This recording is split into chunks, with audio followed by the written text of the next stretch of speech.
அரசனை நம்பி புருஷனை கைவிடலாமா? ரூட் எடுக்க முடியாமல் திணறும் தமிழ்நாடு காங்கிரஸ்.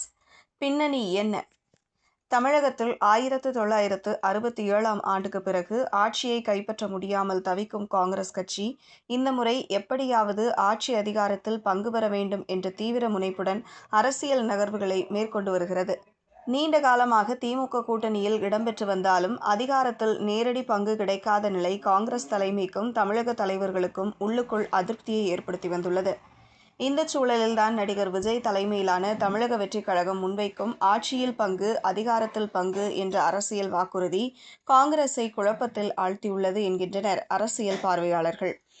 2019 மக்களவைத் தேர்தல், 2021 சட்டப்பேரவைத் தேர்தல், 2024 மக்களவைத் தேர்தல் என தொடர்ந்து திமுக காங்கிரஸ் கூட்டணி நிலைத்திருந்தாலும் தற்போது அந்த உறவில் விரிசல் தென்படத் தொடங்கியுள்ளது. திமுக அதிக தொகுதிகளையும் ஆட்சியில் முக்கிய இடத்தையும் வழங்க தயங்குவதாக கூறப்படுகிறது.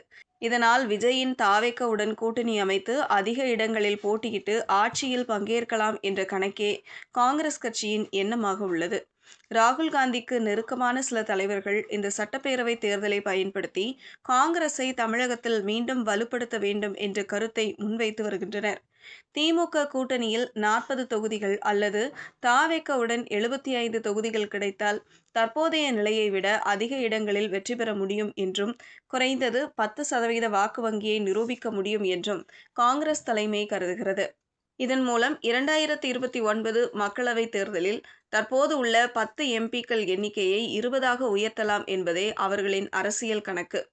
ஆனால் இதற்கு எதிராக ப. சிதம்பரம், சு. திருநாவுக்கரசர், கு. செல்வப்பெருந்தகை போன்ற மூத்த தலைவர்கள் திமுக கூட்டணியில் தொடர்வதே பாதுகாப்பானது என்றும் அதுவே வெற்றி வாய்ப்பை உறுதி செய்யும் என்றும் வலியுறுத்தி வருகின்றனர்.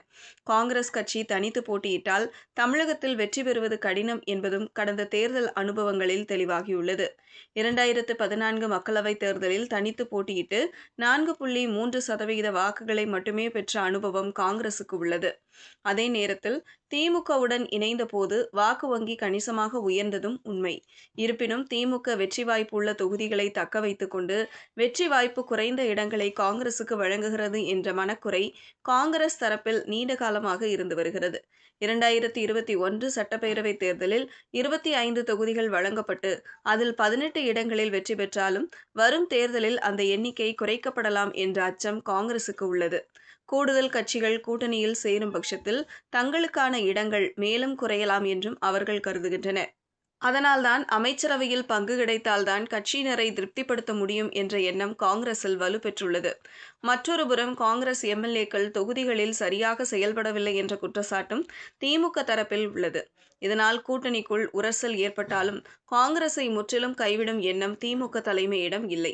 தொடர்ந்து டெல்லியில் பேச்சுவார்த்தைகள் நடைபெற்று வருகின்றன. இதற்கிடையில் கேரள காங்கிரஸ் தலைமை தமிழகத்தில் காங்கிரஸ் தாவேகாவுடன் கூட்டணி அமைக்கக்கூடும் என்று விரும்புகிறது. நடிகர் விஜய்க்கு கேரளத்தில் உள்ள ரசிகர் ஆதரவும் எல்லைப் பகுதியில் அது தேர்தல் பலனளிக்கும் என்ற நம்பிக்கையும் இதற்கு காரணமாக சொல்லப்படுகிறது. கேரளத்தில் இந்த முறை எப்படியும் ஆட்சியை பிடிக்க வேண்டும் என்ற கட்டாயம் காங்கிரசுக்கு இருப்பதால் அந்த கோணத்திலும் தமிழக அரசியல் பார்க்கப்படுகிறது.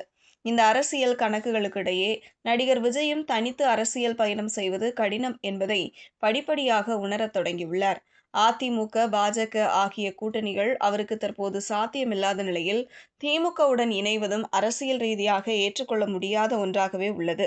இந்த சூழலில் காங்கிரஸ் ஆதரவே விஜய்க்கு எஞ்சியிருக்கும் ஒரே அரசியல் வாய்ப்பாக பார்க்கப்படுகிறது. ராகுல் காந்தியின் சமீபத்திய ஆதரவு காங்கிரஸ் தாவேகா உறவுக்கு ஒரு தொடக்கமாக அமையுமா அல்லது விஜய் தனித்து போட்டியிட்டு 2026 சட்டப்பேரவை தேர்தலை எதிர்கொள்வாரா என்பதே இப்போது தமிழக அரசியல் களத்தில் நிலவும் மிகப்பெரிய கேள்வியாக உள்ளது.